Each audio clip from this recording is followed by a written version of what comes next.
रोहिणी नगर राज्य में एक मोची राजू एक दिन सुबह अपने औजार उठाकर गली से निकल रहा होता है। अचानक उसकी नजर एक आदमी पर पड़ती है जो जोर जोर से एक मासूम से बंदर को पीट रहा होता है। अरे ओ भैया, ओ भाई, अरे क्या कर रहे हो तुम? ये तो बेजुबान है, इसे इस तरह क्यों मार रहे हो? इसका क्या कसूर है? बेजुबान नहीं है, ये जबान दराज है। हर समय मुझे गालियां देता है और चिल्लाता है। मैं तंग आ गया हूँ इससे, इसलिए इसे मार रहा हूँ। मैं इसकी हरकतें अब एक और सेकंड नहीं बर्दाश्त कर सकता हूँ। पर इसका मतलब ये नहीं कि तुम इसे इस कदर पीटो। अरे तुम्हें इससे इतनी परेशानी है तो इसे मुझे दे दो। दे दूं, लेकिन ऐसे ही नहीं। अगर तुझे इतना ही इस पर तरस आता है तो खरीद ले इसे और मुझे इससे छुटकारा दिला। मेरे पास तो एक भी पैसा नहीं है, लेकिन मैं इस पर ऐसा जुल्म होते नहीं देख सकता। रामू कुछ देर तक सोचता है, फिर तुम मुझे ये बंदर दे दो, इसके बदले मैं तुम्हारे लिए 8 दिन तक लगातार मजदूरी करूंगा। अच्छा, ठीक है, जैसी तेरी मर्जी। तू चाहे तो ले जा इसे, लेकिन 8 दिन मेरे लिए खून पसीना बहाना होगा। अगले 8 दिन रामू सुबह से रात तक बिना थमे मजदूरी करता है। उसके हाथ छिल जाते हैं, पीठ पर निशान बन जाते हैं, लेकिन वो एक भी शब्द नहीं कहता। 8वें दिन जब वो बंदर को लेकर अपने छोटे से घर में आता है। देखो, ये मेरा छोटा सा घर है। अब से हम दोनों इसी घर में रहेंगे, एक अच्छे दोस्त की तरह। तुमने मेरी वजह से इतने दिन तक इतनी मेहनत की, इतनी तकलीफ सही, जबकि मैं तो बस एक जानवर हूँ। लेकिन तुमने मुझे इंसान से भी ज्यादा समझा। मैंने तुम्हें इंसान नहीं समझा बेटा, मैंने तुम्हें एक पीड़ित आत्मा समझा जो किसी की रहम की हकदार थी। मैं किसी पर जुल्म होते नहीं देख सकता, चाहे वो इंसान हो या जानवर। मैं तुम्हारा एहसान कभी नहीं भूलूंगा। इस दुनिया में अगर कोई सबसे बड़ा दोस्त मिला है मुझे, तो वो तुम हो। अब तुम मेरे घर के नहीं, मेरे दिल के हिस्से हो। तुम्हारी मासूम आंखों में जो दर्द देखा है, वो मुझे चैन से सोने नहीं देता। मैं वादा करता हूँ, जब तक मैं जिंदा हूँ तुम्हें कभी तकलीफ नहीं होने दूंगा। अब से मैं तुम्हारा नाम बंटी रखूंगा। बंटी, ये तो बहुत अच्छा नाम है। दोनों साथ साथ रहने लगते हैं और कई दिन बीतने के बाद फिर एक दिन। चलो बंटी, आज हमें काम पर निकलना है। देखो ना, कई दिन हो गए कोई सिलाई नहीं हुई और बिना पैसे के तुम्हें अच्छे खाने कैसे खिला पाऊंगा। चलो चलो मेरे दोस्त, आज ढेर सारे जूते चप्पल सिलेंगे और शाम को साथ में गुड़ वाला दूध पिएंगे। हाँ दोस्त, क्यों नहीं, मैं भी चलूंगा तुम्हारे साथ। और अगर कोई कुछ बोलेगा ना, तो मैं उसे अपनी बंदर वाली आंखें दिखाऊंगा। तू तो मेरा सच्चा साथी है। चल जल्दी चल। दोनों चलने लगते हैं। रास्ते में गांव वाले दिखाई देते हैं। अरे देखो, रामू तो अब बंदर लेकर घूमने लगा है। अरे रामू भाई, अरे ये मोची का काम छोड़कर मदारीगिरी कर रहे हो क्या? अरे नहीं काका, ये बंदर नहीं है, ये मेरा दोस्त है। और दोस्ती में ना कोई जात होती है और ना कोई काम छोटा बड़ा होता है। आप चाहो तो मुझे मदारी भी समझ लो, मगर ये जान लीजिए कि अब हम दोनों एक दूसरे के बिना नहीं रहते। अरे तो फिर तेरा तो तमाशा बन जाएगा चौपाल में। तो बना लो तमाशा। मैं तो अब बस मेहनत से जीने में यकीन रखता हूँ, चाहे जूते सियूं या मजाक बनूं। रामू चौपाल पर अपनी छोटी सी दुकान लगा देता है। बंटी पास में बैठा रहता है। आओ आओ, जूते सिलवाओ, पुराने हो गए हो या फटे हो, अब मत सोचो। आओ, अब अपनी पुरानी चप्पल को नई बनाओ। रामू, तुम तो अब कवि भी बन गए हो। तभी एक ग्राहक आता है। अरे ये तो रामू मोची है, और ये बंदर कौन है इसका? अरे गणेश जी, ये बंदर नहीं, ये मेरा दोस्त है, भाई जैसा। दोस्त का मतलब समझता हूँ रामू, और तेरा दोस्त तो बहुत ही प्यारा है। चल, मेरा भी जूता कब से मरम्मत के लिए पड़ा है, आज तुझसे ही करवाऊंगा।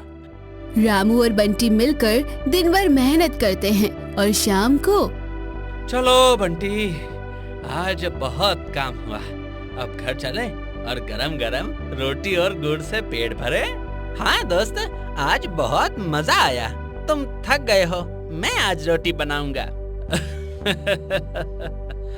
चल आज देखता हूँ एक बंदर कैसे रोटी बनाता है। इतना कहते हुए रामू एक गली के नुक्कड़ से जा रहा था। तभी लोहे की एक भारी चादर उसके पैर पर गिर जाती है और वो दर्द से कर्राह उठता है। गांव वाले उसे जैसे तैसे घर पहुंचा देते हैं, पर अब वो बिस्तर से उठ नहीं सकता। बंटी, अब मैं क्या करूं? कुछ समझ ही नहीं आ रहा। मैं बिस्तर से उठ भी नहीं सकता हूं और तुम्हें कुछ खिला भी नहीं सकता। मैं क्या करूं? मुझे कुछ समझ में नहीं आ रहा। दोस्त, तुम्हारी पत्नी तो होगी ना? अब सबकी पत्नी होती है। मेरी पत्नी थी, लेकिन वो मुझे छोड़कर चली गई। उसकी फरमाइश बहुत ज्यादा थी और मैं पूरा नहीं कर पाया, इसलिए वो छोड़कर चली गई।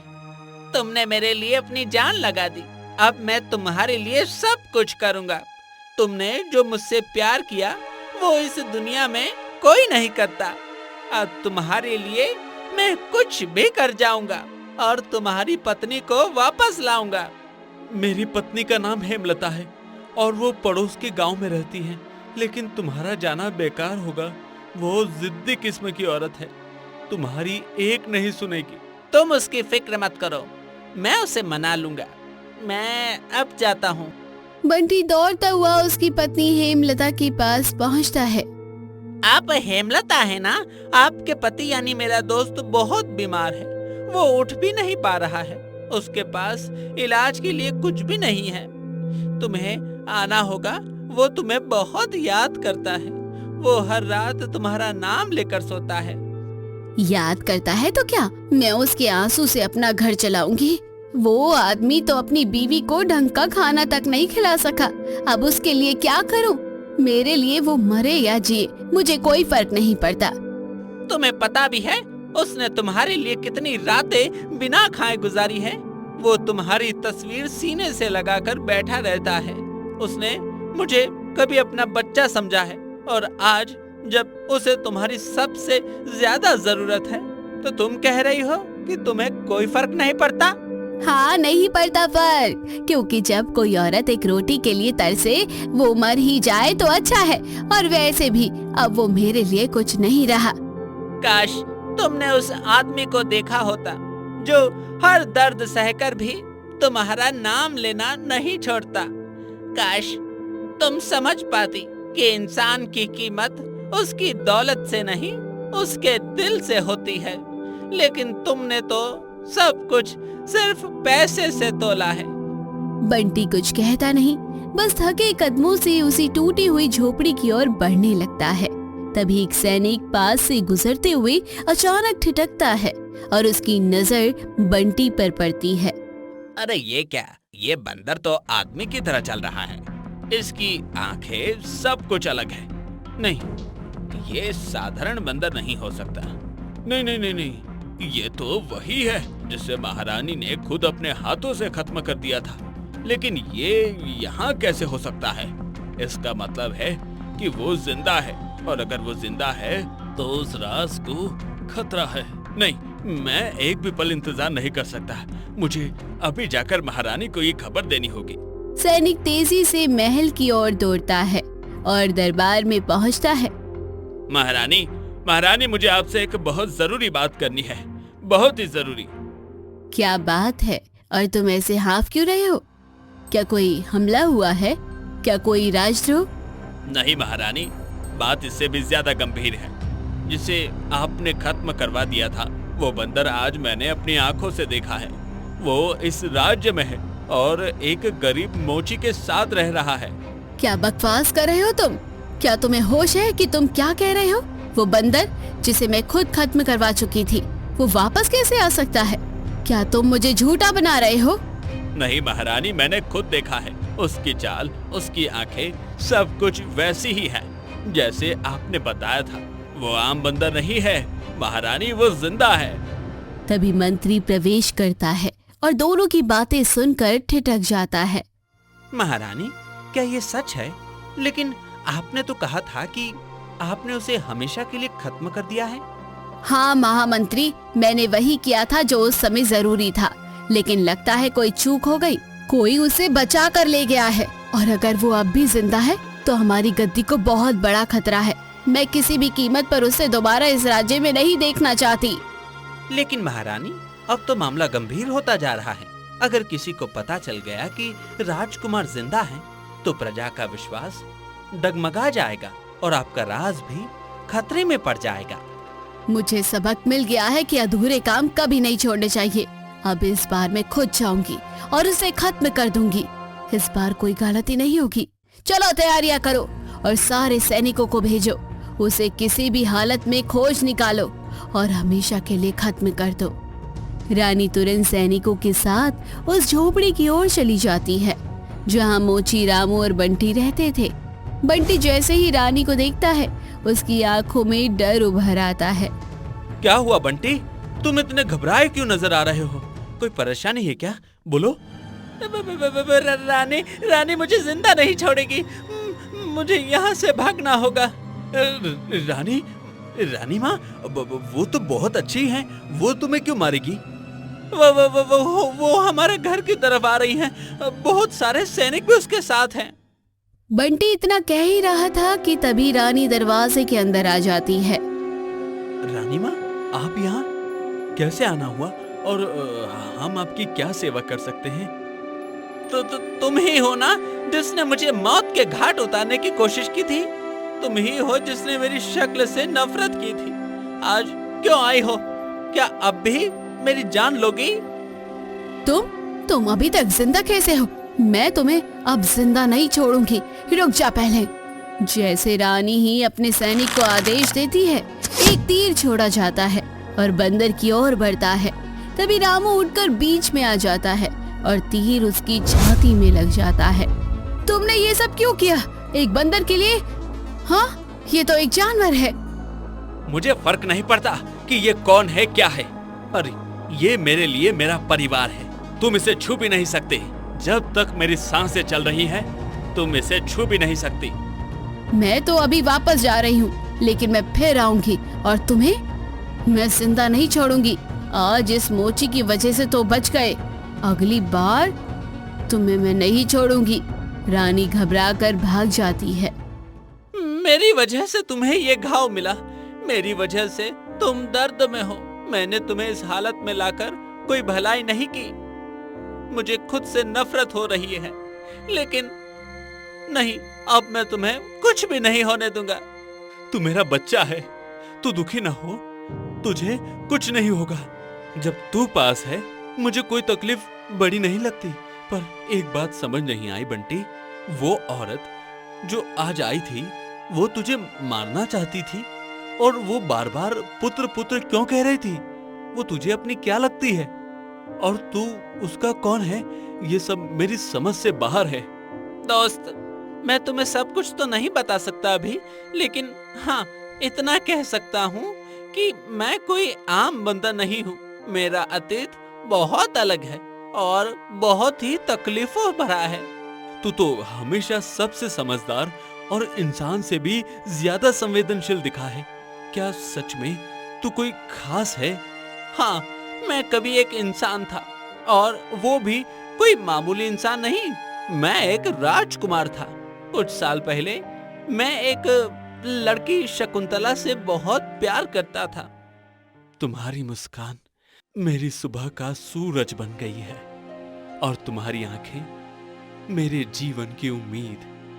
मैं चाहता हूं कि तुम मेरी जीवन संगनी बनो। क्या तुम मेरे साथ इस महल में अपना जीवन बिताना चाहोगी? राजकुमार, अगर तुम मुझे इस योग्य समझते हो तो मेरे लिए इससे बड़ा सौभाग्य क्या होगा। पर मेरा एक डर है, तुम्हारी माँ मुझे कभी स्वीकार नहीं करेगी। माँ कुछ नहीं कहेगी। जब मैं खुद तुम्हें अपना बनाकर सबके सामने खड़ा हो जाऊंगा तो सारा राज्य तुम्हें सम्मान देगा। मैं वादा करता हूँ। पर कुछ ही दिन बाद शकुंतला एक तांत्रिक से मिलती है। अब समय आ गया है, तांत्रिक मुझे वो मंत्र चाहिए जिससे ये राजकुमार हमेशा के लिए गायब हो जाए। मैं इस सिंहासन की हकदार हूँ और मैं पीछे नहीं हटूंगी। राजकुमार अब इंसान नहीं रहेगा, उसका रूप बदल जाएगा, उसकी यादें रह जाएंगी पर शरीर नहीं। अब वो एक बंदर बनकर इस दुनिया में भटकेगा और कोई उसे पहचान भी नहीं पाएगा। तांत्रिक एक मंत्र पढ़ता है और अगले ही क्षण एक तेज प्रकाश के साथ राजकुमार का शरीर एक बंदर के रूप में बदल जाता है। तुमने मुझसे झूठ बोला, मुझसे प्रेम नहीं था, तुम्हें मुझसे मेरा राज्य चाहिए था, मेरा विश्वास, मेरी आत्मा, सब कुछ तुमने छीन लिया। हाँ, मैंने तुमसे प्रेम नहीं किया, तुम बस मेरी राह का एक मोहरा थे। अब इस राज्य की असली रानी मैं हूँ और तुम सिर्फ एक जानवर। यही है मेरा सच, मैं जानवर नहीं था, मुझे जानबूझकर इस रूप में डाल दिया गया ताकि मैं अपने ही जीवन से दूर हो जाऊं। पर मैं किसी से कुछ नहीं कहता क्योंकि मैं नहीं चाहता कि कोई मेरी सच्चाई को जानकर दुखी हो या मेरा मजाक बनाए। तो क्या इस श्राप को हटाने का कोई उपाय नहीं है? क्या कोई तरीका नहीं जिससे तुझे फिर से वो बना सकूं जो तू असल में है? एक उपाय है बाबा, पर वो आसान नहीं है। बहुत दूर एक मायावी जंगल है, वहाँ एक जादुई पत्थर छिपा है।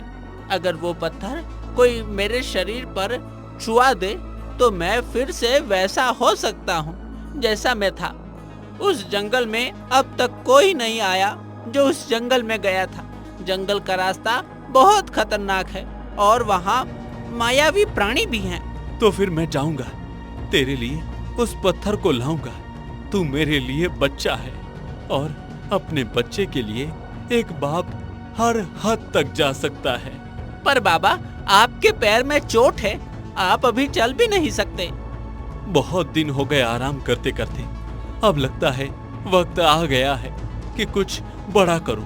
तू बस मेरा इंतजार करना, मैं जल्दी लौटूंगा तेरे लिए उस पत्थर को लेकर। रामू लाठी लेकर निकल पड़ता है और थोड़ी दूर चलने के बाद उसको एक रास्ते में बाबा मिलते हैं।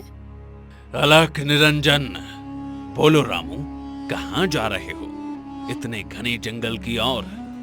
ये रास्ता तो मायावी जंगल की ओर जाता है। मैं अपने बेटे की तरह एक बंदर दोस्त के लिए जादुई पत्थर लेने जा रहा हूँ बाबा। वो बहुत पीड़ा में है और सिर्फ वही पत्थर उसकी मदद कर सकता है। मैं जानता हूँ कि वो बंदर कोई साधारण प्राणी नहीं है, वो एक राजकुमार है और वो लड़की जिसने उसे धोखा दिया था वो मेरी ही पुत्री है। मैं उसके पापों को अपने हाथों से मिटाना चाहता हूँ और तेरी मदद करके अपने जीवन को थोड़ी शांति देना चाहता हूँ। बाबा उसे एक तावीज देते हैं। इस तावीज को अपने पास रखना, ये तुझे मायावी जंगल की भूल भुलैया से बचाएगा, पर इसके बाद तुझे खुद ही हिम्मत से ही आगे बढ़ना होगा। आपका ये उपकार मैं जीवन भर नहीं भूलूंगा बाबा। आप जैसे लोग ही इस धरती पर आशा की रोशनी हैं। इतना कहकर रामू जंगल में आगे बढ़ता है। तभी झाड़ियों में से शेर की गरज सुनाई देती है और कुछ ही पलों में एक भयंकर शेर सामने आ खड़ा होता है। अगर आगे जाना चाहता है तो मेरे लिए ताजा हिरण का मांस लाकर ला, वरना मैं खुद तुझे खा जाऊंगा। मैं तुम्हारे लिए किसी का खून नहीं कर सकता। अगर तुझे भूख लगी है तो तू मुझे खा ले, पर मैं किसी निर्दोष जानवर की जान नहीं लूंगा। अचानक शेर का रूप बदलने लगता है और वो एक युवक में बदल जाता है। रामू, तू सच्चे दिल वाला इंसान है। तूने मेरे श्राप को खत्म कर दिया। मैं कोई शेर नहीं था, मैं एक लकड़हारा था जिसने गलती से एक साधु की तपस्या भंग कर दी और उसने मुझे श्राप देकर शेर बना दिया था। जब तक कोई सच्चा इंसान मुझे अपनी करुणा से मुक्त न करे, तब तक मैं इस जंगल में बंधा रहता और आज तूने मुझे मुक्त कर दिया। मित्र, अगर तू लकड़हारा है तो तेरा भी जीवन चला गया है, पर अब तू आजाद है। अब मैं तुझे बताता हूँ, तू जिस पत्थर को खोज रहा है वो यहाँ से थोड़ी दूर एक मायावी गुफा में है। वहां तुझे एक राक्षस मिलेगा। वो तुझे बातों में उलझाएगा, पर तुझे उसका एक बाल काट देना होगा, तभी वो नष्ट होगा और तभी तुझे वो पत्थर मिलेगा। धन्यवाद मित्र, तूने मेरी राह आसान कर दी। रामू गुफा में पहुंचता है, जहां एक मायावी राक्षस हंसते हुए उसका इंतजार कर रहे होते हैं। आ गया तू, मैं तेरा ही इंतजार कर रहा था। मेरे साथ खेल तू और मैं भी खेलूंगा, बहुत मजा आएगा। ये सच में कोई मायावी राक्षस है। मुझे सावधान रहना होगा, मुझे इसकी बातों में नहीं फंसना है। हाँ हाँ हाँ हाँ, चलो खेलते हैं, हमें बहुत मजा आएगा। चलो छुपा छुपी खेलते हैं। जैसे ही राक्षस छुपता है, रामू एक तेज खंजर से उसके बाल काट देता है।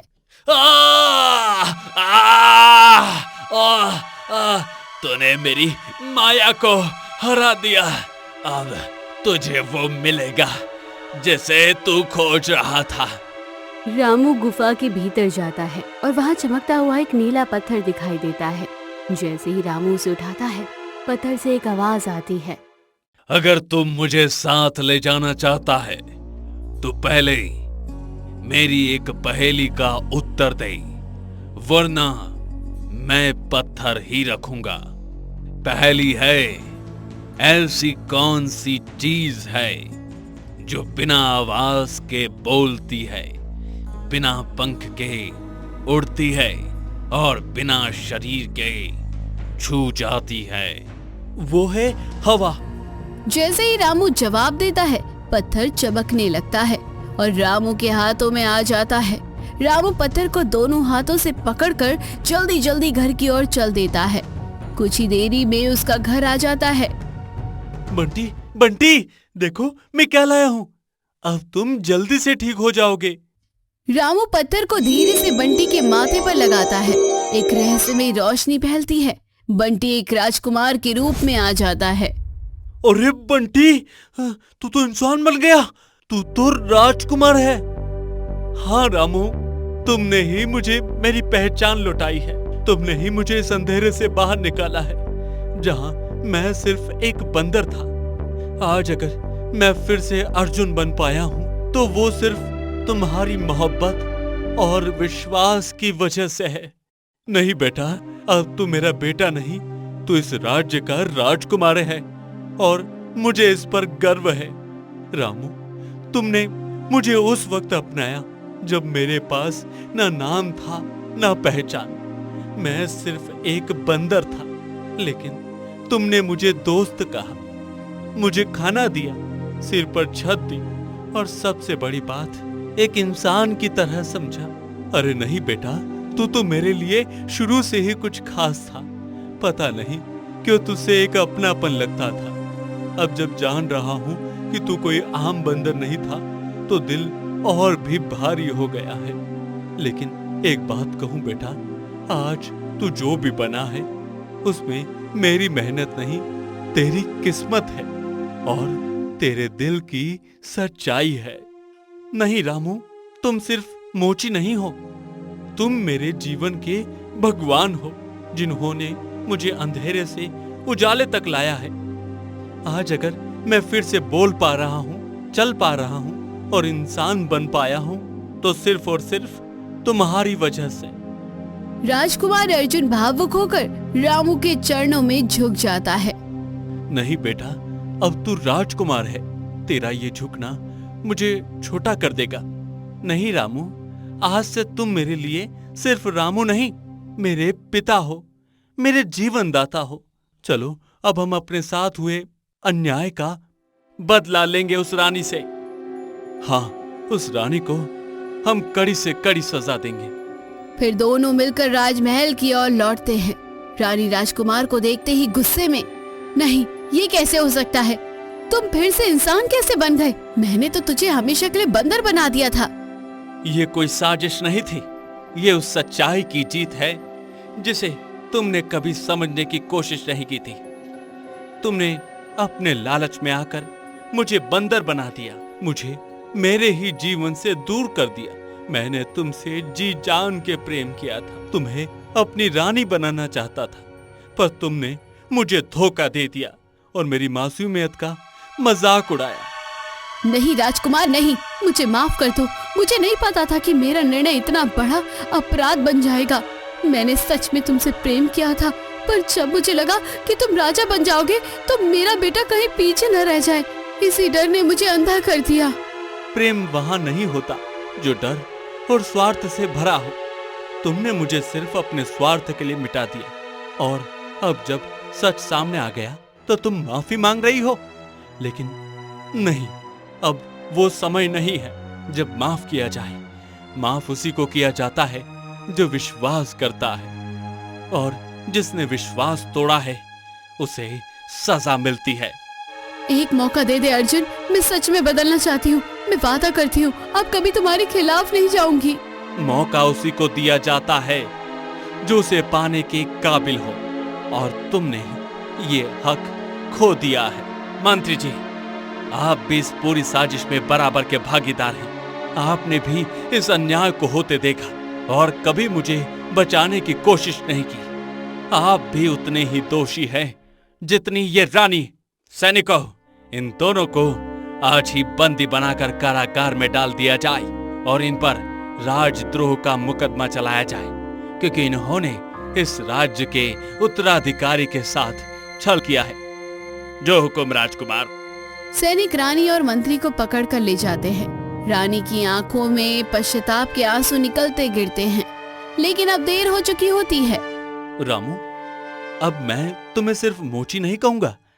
आज से तुम हमारे राज्य के महामंत्री हो गए। मैं तुम्हें ये पद सम्मान से दे रहा हूं, ताकि पूरे राज्य को पता चले कि एक सच्चे और ईमानदार व्यक्ति की कीमत क्या होती है। राजकुमार, अगर आप कहते हैं तो मैं ये जिम्मेदारी स्वीकार करता हूं, पर मैं जैसा था वैसा ही रहूंगा। मैं वही रामू रहूंगा जो सच्चाई के लिए जूते भी सिल सकता है, और जरूरत पड़ी तो राज्य के लिए अपना सब कुछ भी दे सकता है।